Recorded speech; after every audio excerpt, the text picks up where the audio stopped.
આજે નગરપાલિકાની સામાન્ય ચૂંટણીમાં પાર્ટી તરફથી જે મેન્ડેટ આવ્યા એના ઉમેદવાર તરીકે અમારો તો એસસી સમાજના ઉમેદવાર ફાઇનલ જ હતા.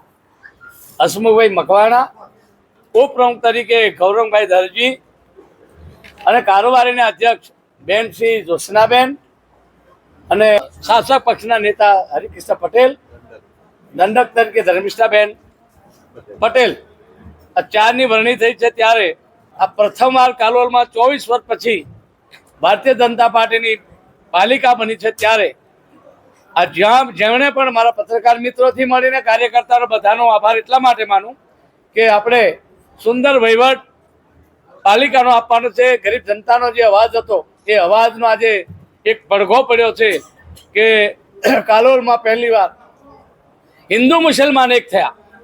કેટલાક લોકો મને કોમ્યુનલ તરીકે ખરડતા, પણ મુસલમાનોએ એમની પોતાની લાગણી ભારતીય જનતા પાર્ટીને બતાવી. એનો ઉત્તમ દાખલો કાલોલમાં જ છે. સમરસતા, કોઈની જોડે વેરઝેર નહીં, પણ વિકાસની હાથે હાથ મિલાવી અને આપણે બધા આગળ વધીએ એવી આજે પહેલામાં પહેલું વાતાવરણ બન્યું છે. બધાનો આભાર. ભારત માતા કી જય.